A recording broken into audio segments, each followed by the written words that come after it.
StraightallDay.com. You are now tuned into the show where you learn the discipline to show up day after day, to do the work, the confidence to put yourself out there boldly and authentically, and the mental toughness to continue showing up, doing the work, putting yourself out there, even when the success you've expected to achieve has yet to be achieved. And on top of all this, you get a huge dose of personal initiative. That is the go-getter energy that moves any one of us, including yourself, to go and make things happen instead of wait for things to happen. And then we put all this together into a series of frameworks, approaches, insights, strategies, and techniques, all underneath the umbrella of one unifying philosophy that is called work on your game. My name is Dre Baldwin, also known as Dre All Day, and welcome to the show.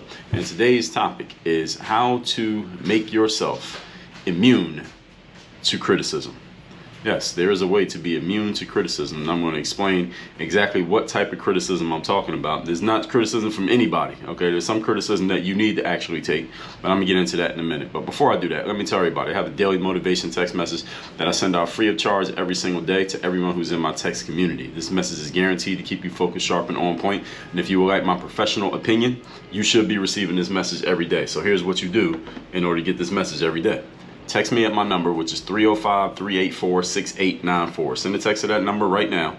And every day when I send out the daily motivation, you'll be getting that message. As a matter of fact, speaking of that, just today I have a call scheduled with the company that I do my texting through, and they're about to change their pricing model because I think they realized that the model that they set it up with was that people are getting a lot more bang for their buck than they should. So they're about to raise the cost of me actually sending that daily motivation text. But I've already decided that I'm gonna keep sending it, even though I know my costs are going to go up, maybe in a dramatic way as of today's conversation when I have it. But I'm gonna pay it anyway because I want to keep texting y'all. So text me at that number so you're getting the daily motivation every single day. And go to workonyourgame.net so you can get access to my new free training, how to increase your income year over year without killing yourself in the process. Those of you who are already making a healthy amount of money, but you want to make more, but you don't want to kill yourself in order to make more because you feel like you're killing yourself already to make what you're making. I'm gonna tell you how we can get you to that next level without you having to do more work, and so you could be more strategic rather than tactical in your work. That sounds like I'm speaking your language. Go to workonyourgame.net, access my free training right now. Now, with all that said, let's get into the topic. How to be immune to criticism. Now, let me tell you, I'm talking about a specific type of criticism from a specific type of person here, okay? Let me be clear. I'm not telling you that you should make yourself immune to any and all criticism, because there are some people who will offer you criticism who you should be listening to them. If you have a coach or a trainer or a parent or a boss or an accountability partner or someone whose opinion you respect who offers you some criticism, you should listen to that because it can probably do you good, okay? Everyone on this planet needs to have somebody, and maybe multiple somebodies in life, who can offer you criticism and you will actually listen, okay? Criticism that I'm telling you to be immune to today is criticism from the wrong people, okay? And we're going to talk about who those wrong people are and why you should be immune to what they say, okay? This is not for every human on the planet. Don't be immune to every criticism from everywhere, because sometimes the best criticism can actually make you a whole lot better if you would be wise enough to listen. So understand that the more successful you are as a person and the more of your success is notable, meaning the more people who know about your success, you're going to get criticized, you're going to get attacked, you're going to get ridiculed, you're going to get people just going to offer any kind of hated on, whatever you want to call it, by more and more people, not necessarily because there's anything wrong with what you're doing, but because when you are visible, you have people out there who don't have anything better to do but to offer some negativity. And negative energy travels faster than positive energy. It's just the way the world is, and social media has made it infinitely easier for people with negative ideas and opinions to throw them out there. They don't even have to do any work to put them out there. So this is just the nature of the beast of life, especially as you become a more visible individual. And when people become visible, when your ambitions and your success become visible, people are going to offer criticism. This is just a normal thing, because as I've explained, I talked about in my book, Work on Your Game, also in the Super You, it's easier to say something negative about a person who appears to be outperforming you than it is for you to do the work to catch up to their level of performance. So when people see you at a level of achievement that they have not yet attained, they have the choice of either, let me figure out how I can get myself up to that level, or they can just figure out a way to knock you down. And many people choose option B of just knocking you down because it takes a lot less effort so that they can kind of reconcile the difference between you and them. They can reconcile the friction between your achievements and their achievements, so they can sleep at night. This is just this is just part of human nature, okay? And this goes on in the minds of every human being on the planet. 98% of them choose the negative option. 2% choose the option of, let me catch up and work on my game so I can actually get better. This show and the stuff that I talk about is for the people in that 2%. Good thing is 8 billion people on the planet. 2% of 8 billion is a lot. I don't even know the math. You do that calculation on your own while I'm talking. So you got to have the thick skin to deal with the criticism that is sure to come your way when more and more people know about what you're doing. All right, this is a normal thing. The caveat is this, again, is that you want to be immune to criticism from people who are unqualified to criticize you. But there are people who are qualified to criticize you. Those people, again, I've said this 3 times already, you need to listen to them, okay? So do not misconstrue my message to mean don't listen to anybody's criticism. I told you in episode number 13, 16, that correction is not criticism. Somebody's going to offer you some correction, you should listen to them. Episode 1240, I told you almost the exact opposite of what I'm saying here today. Stop trying to avoid criticism. Again, the context of what I'm talking about matters. So listen to episode 1240. Episode number 957, I told you how you can earn your right to criticize other people. Episode 720, how to handle criticism. And episode 18, way back in 2016, I told you how to deal with criticism. So with all that in mind, let's get into our points. Point number 1. Topic, once again, is how to make yourself immune to criticism from the wrong people. Number 1, you must have a rubric for who is qualified and who isn't to criticize you. So how do you create this rubric, Dre? Glad you asked. Let me tell you. Do you have coaches, mentors, experts, and others in your circle whose very job is to critique your work and hold you accountable? That's a question. That's not a statement. It's a question. Let me say it again. Do you have coaches, mentors, experts, and others in your circle, that means people you know, whose very job is to critique your work and hold you accountable? If you don't have this, then you have a problem. Why do you have a problem? Because there's no one around you who is allowed, or they have no one around you who has a license to critique what you're doing. Just before I started recording this, just now today, I just got off a Zoom call in a coaching program that I'm a part of. I'm a part of more than one, but one program that I'm a part of, they have I believe it's once a month. Yeah, I think it's once a month they do this. They call it the critique hour. And it's not even an hour, it's actually an hour and a half, this call. And everybody who's in the program, you can submit ahead of time, like a week ahead of time. You send an email to the person who runs the call, and you send them anything you're working on. It could be a new book that you put out, a landing page, a sales page, a PDF that you made, some free guide that you want to give out, anything that you're making that you can show on a screen. And you say, all right, this is what I'm working on right now. And you send it to that person. And then on this critique hour, they pull it up. And the person who's running the call and another person who's a copywriter, and copywriting is just the job of selling things through words, they pull it up, and then everybody else on the call who's in there, everybody just gets on it and looks at what you're working on, and we offer our critiques and basically tear apart whatever you're working on, tell you what's wrong with it, tell you how to fix it, tell how it could be better, and we tell you, all right, now that you got all those critiques, go back to the drawing board and come back next month and let's take a look at what you worked on. Then we do this every single month. Now, my question to you is, do you have anyone in your circle? It doesn't have to be a program or a group of people, but do you have even one person in your life who you can show them what you're doing, explain to them what you're working on, and they can tell you, hey, you need to fix this, fix that, that's wrong, do this better, that's trash, change this. Do you have anybody in your life who can do that you can do that with? If you don't, you have a problem, because I guarantee you, you ain't perfect. So therefore, you need people around you who can point out the stuff that you need to fix. But if you don't have these people, then how are you going to know what to fix? You won't. And oh, you think you can do it yourself? No, you can't. Okay? You can't see yourself in the mirror, folks. There are certain things you can't see about you that everybody else can see. That's why you need to have people around you who have the license to offer you critiques.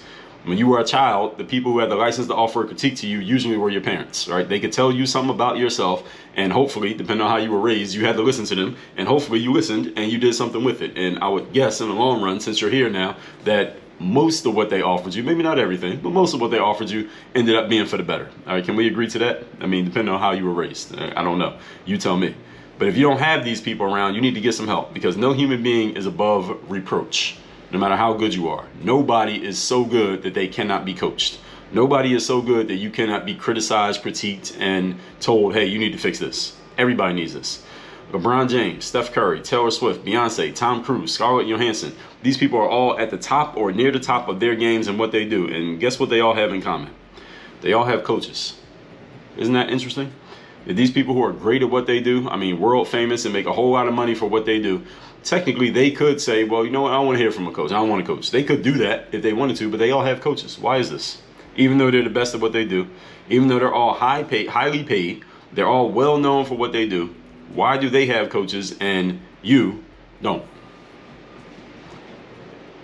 The point being, you need to have people around you who are qualified to critique, and you need to know exactly who these people are, and they need to know that this is who they are for you. They need to know that this is their job, that this is what you are expecting of them, so that when they offer you something, you know that they're listening and they know that you're listening, so that you can continue to get better. See, you know the whole saying, iron sharpeneth iron, is because you need people around you who can offer you, who can tell you something about yourself, You don't have these people, what are you doing? As an athlete, I don't care what sport you play, basketball, boxing, golf, baseball, tennis, hockey, any sport you play, every sport there are coaches. Even individual sports, even though there's no team, every track athlete that I know a lot of track athletes, I know tennis players, I know boxers, I know golfers, they all have coaches. Why? Because the coach's job is not to necessarily be better than you at the thing. Is LeBron's trainer better at basketball than LeBron? No. The job of a coach is for them to help you get better. And they can see things that you can't see. That's their job. So if you're not listening to anyone other than yourself, you are already in trouble, or you're on your way there. Actually, you're probably already there. Point number 2. Today's topic, once again, is how to make yourself immune to criticism from the wrong people. Now, I just gave you the disclaimer of the fact that you do need to listen to some criticism. Here's number 2. You got to arrange your life and work so as not to leave your doors open to the unqualified people.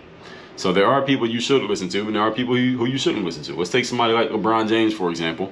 How many people on the planet do you think have a suggestion for LeBron James? So everybody, right? There's probably 100,000 people on the planet.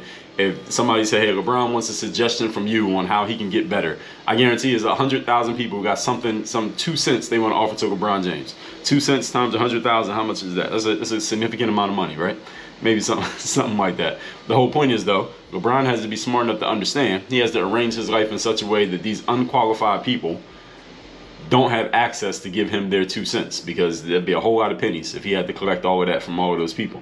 So he listens to the people who he's supposed to listen to, and he shuts the doors on everybody else, which is exactly what you should be doing as well. But understand, I say this again, do not shut the door on everybody. You got to keep the door open to certain people who are qualified, and you got to be selective and specific and intentional about who those qualified people are. So there's some people who I know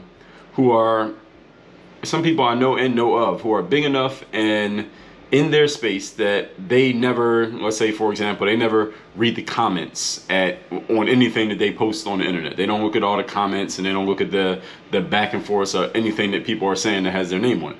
The reason is not because they're afraid of what somebody might say about them, is because they are blocking off the pathways to distraction. They don't want to be distracted by what the peanut gallery is saying.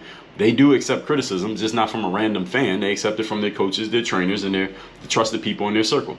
So if you, for example, are posting on the internet and you're getting 1,000 comments every time you post something, you could very easily get very deeply distracted from your main work because you're looking through what everybody else has to say, and most people who you don't even know and will never meet. And you have no idea who's qualified to be saying anything to you, even if they think that they are qualified. Everybody thinks they're qualified to offer criticism when they're doing it, right? So a simple way to avoid the nonsense is to not allow the nonsense into your environment. So anyone who's not on the inner circle, listen, you may have some very good feedback to offer me, but since you're not in my inner circle, I won't know about it. And this is just the trade-off of the game. All right, Thomas Sowell said there are no perfect outcomes in life, only trade-offs. So one of the trade-offs of you closing the door to everyone who's not in your circle is that you might miss out randomly on some good advice from a random stranger. But that's okay, because you know you're getting good advice from the people in your circle. It's all right. Now, you're not going to get everything perfect. It's okay to trade off the fact you're going to miss out from some random comment from some random person who you don't know. All right, is it possible that random person might have some great feedback if you were paying attention to it? Yes, it is. However, one of the trade-offs of shutting yourself out from the nonsense is that you might miss out on some of the diamonds in the rough. This is just how it is. So any of you out there who's on the outside looking in and you have some great advice to offer a person who has followed this strategy that I'm sharing right here, your job then is not to be mad at them for not having their doors open to you. Your job is to figure out how you get on the inside so that you can actually get listened to. And if you have not succeeded at doing that yet, that's not their fault for not listening to you. It's your fault for not being on the inner circle. That's what it is. All right, and I told you in episode number 2174, there are no perfect outcomes, there are only trade-offs. Question is, what trade-offs are you willing to make? Point number 3, today's topic again is how to make yourself immune to criticism from the wrong people. Number 3, have people around who are qualified to critique you, as I said already, and the time and place when you hear from them. It doesn't have to be every day, all day. You have a time when, let's say, when I was playing sports, we would do film sessions. What happens in a film session? The coach puts in the film from a previous game, the whole team watches it, and we can see what everybody did. You can't lie, you can't front, you can't pretend that it was something other than what it was. All right, you missed that. You were supposed to set a screen there, you didn't do it. You didn't box out, the other guy got the rebound. All right, you were wide open, you didn't make the shot. You blew this layup. All right, you missed the assignment, you didn't run the play the right way, and nobody can lie because we can see it all on film and everybody can see it. This is where everybody is held accountable. There needs to be a time and place for you where you are being held accountable for the things you are doing or not doing. In a coaching program, for example, in my Work on Your Game University, I have coaching calls. On the coaching calls, people come on, like, what have you been doing? What are you working on? What have you done? What have you not done? What were you supposed to do? And let's weigh that against what you actually did. And let's hold people accountable for messing up if you messed up. If you're coming up short, let's talk about it. If you did what you were supposed to do, let's talk about that and recognize it. But there needs to be a time that is set aside where everyone knows here's where the accountability takes place. Do you have that in your life? That's an open question I'm asking to every listener of this show right now. If you don't, you need to get it. If I can help you with that, then go to workonyourgame.net, watch the free training, and at the end of that training, I will tell you how you can hop on a call with me free of charge, and we can talk about what it would possibly look like to have somebody like myself holding you accountable. If you're ready for that. Now, it ain't for everybody. I'll tell you up front. But if you're ready for that, then I can help you. But you got to have people who are qualified to critique you. Who are those people? And qualified is just based on you. Who do you want critiquing you? Who do you believe will keep it real with you and tell you the truth? Who can tell you stuff that you need to hear versus what you want to hear? In sports, again, we have film sessions. Every sport, there's film sessions. You watch the film, and your trainer, coach, whoever will hold you accountable for what you did wrong and tell you, hey, this is what you did right. Let's do more of that. All right, the coaches look at this stuff in the previous game and call everybody out. Whoever messed up gets called out in the film sessions. Any of you played a team sport, you know how it goes. And we didn't do that in the middle of the game, even though there were some exceptions with certain coaches. Some coaches might call somebody out in the middle of the game, but for the most part, we saved it for the film session. And this is the reason why players, even solo athletes, have trainers. Trainer can look at your game, figure out what's happening, and tell you what needs to be improved on. Hey, you're a combat fighter. Hey, you're not good at, your defense is not good here. You're not throwing the jab the right way. Here's where you're messing up. Your footwork is off. When a player has that trainer, they know they don't need to listen to everybody else's feedback. They can just wait till they sit down with the trainer, and the trainer can tell them, look, A, B, C, D, E, F. That's the way the game goes. That's the way it's supposed to be. So with that said, let's recap today's class, which is how to be immune to criticism that is coming from the wrong people, while at the same time telling you how to listen to criticism from the right people.